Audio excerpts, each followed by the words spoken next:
Slate Chak and টকের আজকের নিবেদন সুকুমার রায়ের লেখা একটি মজার কবিতা, ন্যাড়া। বেলতলায় যায় কবার। রোদে রাঙা ইটের পাজা, তার উপরে বসল রাজা। ঠোঙা ভরা বাদাম ভাজা খাচ্ছে, কিন্তু গিলছে না। গায়ে আটা গরম জামা, পুড়ে পিঠ হচ্ছে ঝামা। রাজা বলে বৃষ্টি নামা, নইলে কিচ্ছু মিলছে না। থাকে সারা দুপুর ধরে বসে বসে চুপটি করে, হাঁড়িপনা মুখটি করে আঁকড়ে ধরে স্লেটটুকু।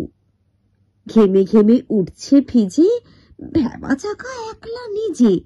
হিজি বিজি লিখছে কি যে, বুঝছে না কেউ একটুকু। ঝাঁঝা রোদ আকাশ জুড়ে, মাথাটার ঝাঁঝরা ফুরে, মগজেতে নাচছে ঘুরে রক্তগুলো ঝনর ঝন।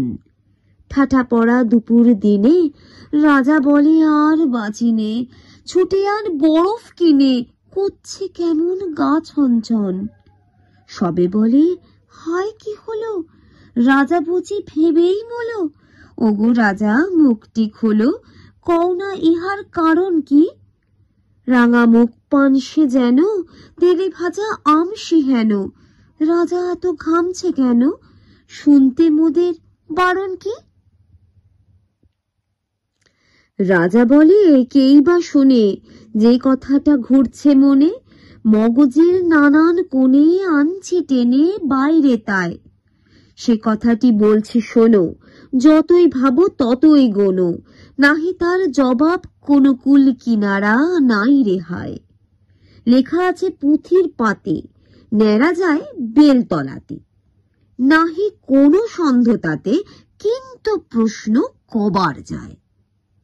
এই কথাটা একদিনেও পারেনি কো বুঝতে কেউ। লেখেনি কো পুস্তকেও, দিচ্ছে না কেউ জবাব তাই। লাখো বার যায় যদি সে, যাওয়া তার ঠেকায় কিসে। ভেবে তাই পাইনি দিশা, নাই কি কিচ্ছু উপায় তার। এই কথাটি যেমনি বলা, রোগা এক ভিস্তিওয়ালা টিপ করে বাড়িয়ে গলা, প্রণাম করল দুপায় তার। হেসে বলে আজ্ঞে শিখি, এতে আর গোল হবে কি। ন্যাড়াকে তো নিত্যি দেখি আপন চোখে পরিষ্কার।